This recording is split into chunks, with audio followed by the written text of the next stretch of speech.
What's good, everybody? I know I haven't posted in probably a while. Actually, let's check because it's been a really long time. Um, 9 days, over a week. So you'll notice that these have all been good trades. This one, this one, this one. This one was a bad trade actually. This one, actually, well, this is two. So one of these was good. This one was good. This one was good. But I ended up choosing the wrong index to actually place the trade on. And that's simply because I just took the wrong like SMT divergence. I kind of misunderstood that, but kind of knew. It was kind of like a 50-50. Not really sure what happened, but now I know that I'm, trading the right index. So let's go over to today's trade. Today was a super good trade. Pretty much just textbook, honestly. We caught how many points did we catch? Got 36 points. Um, Pretty simple. I'll just go through it here, but basically wiped out all this sell side liquidity up here on this index. I was actually hoping for an SMT, but we also, as you can see, wiped out all of that. And this was the more bullish index. This was the more bearish index. So I took this index. We still got the swept. So wiped out all of that. This is all the same. Sell side liquidity. Wiped that out, and I was expecting either a continuation or rejection off of that. More so a rejection because a continuation would have took us an all-time high. It probably would not have traded. Now, would I have, if we went bullish out of this gap, would I have maybe took this and just the high that we just went out of? Why is it doing that? Would I have maybe took this? Yeah, maybe, maybe, maybe I would have took something like that. But it's not. Yeah, we got a rejection, and that was even better. But this was like absolutely textbook. Um, I only entered off main 5-minute confluences. You'll know that yesterday TJR traded, and the day before that TJR traded, and the day before that TJR traded. Now he has a little bit more market experience than me, so he is able to enter in kind of off of a little bit more just basic price action, um, and kind of looking at the 1 minute and deciding whether or not you should enter. I strictly only entered off 5-minute confluences. I only do that ever. So really off fair value gaps or inverse fair value gaps I love. So that's it. I look for that. Break of structure, high draw and liquidity, and order flow, trending markets. Bam. That's pretty much my strategy. And honestly, this is a little personal note, but I feel like I'm really understanding my strategy really, really well because I'm able to just simply, blatantly lay that out. And I'm to the point now where if I see my strategy, bam, take it. Always pretty much a high RR um, unless we don't get a break of structure. But normally get a good break of structure. Say it was textbook though. So bam. This is it. Super short, a little bit of a scalp today. Um, but I knew, again, this is a little bit of a market experience thing, but I would have, on a normal day, probably go for Asian session lows, right?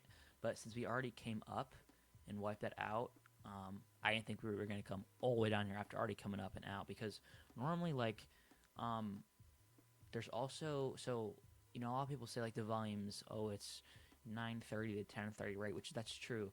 But I've also found that there's also I don't know how to say it, there's also like a linear foot. There's like a certain amount of linear feet of volume that you tend to get.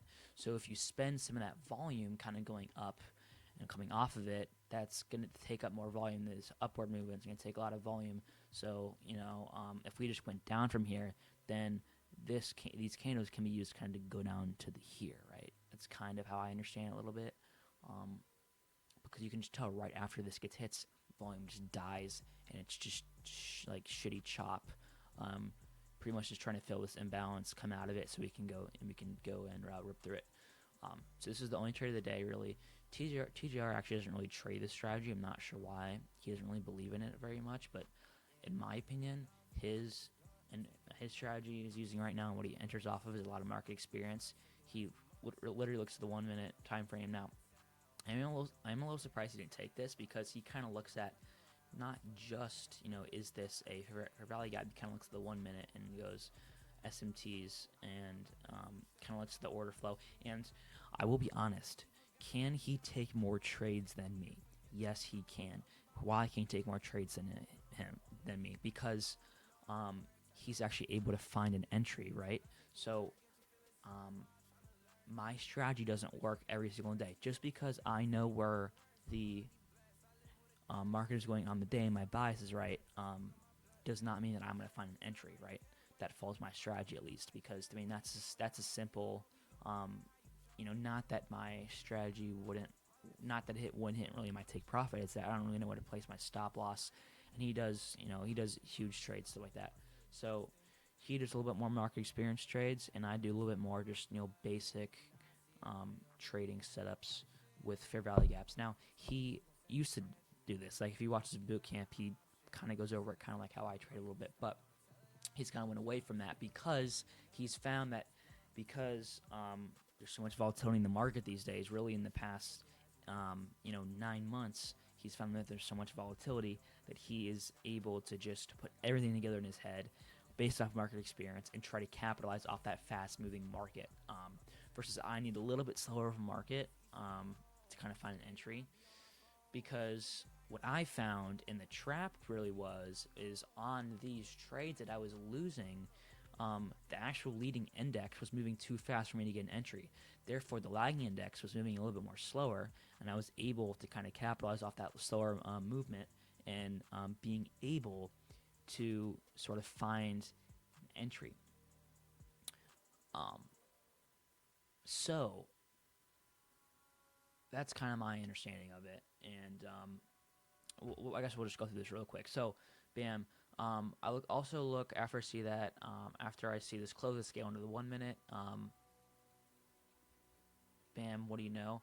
Scale into the 1 minute, and what do I look for? I look for either an inverse fair value gap or a break of structure, plain and simple. And what did we get? We got both of those. We got a inverse fair value gap. Like holy smokes, this is so textbook. It does not get better than this. It really does not, guys. Inverse fair value gap and break a structure off this candle. Oh shit.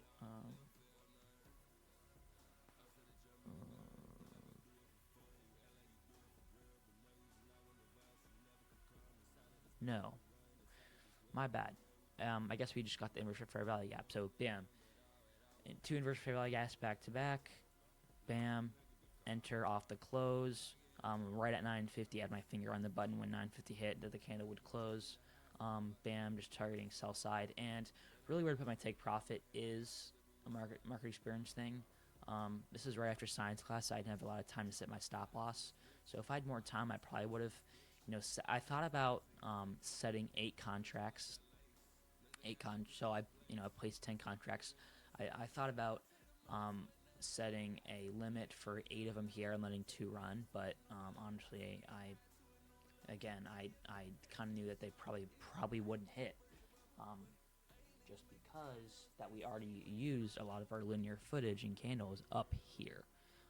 The linear footage is kind of a way of saying we spent the volume in a way, sort of like money. So if you have 100 points of volume and you spend 15 points going up here, that's going to be 15 less points going down here, right? So if I do think if we didn't go up here after market open and we just went straight down inverses, I think we would 100% go down here and take these out. But all in all, pretty good trading day.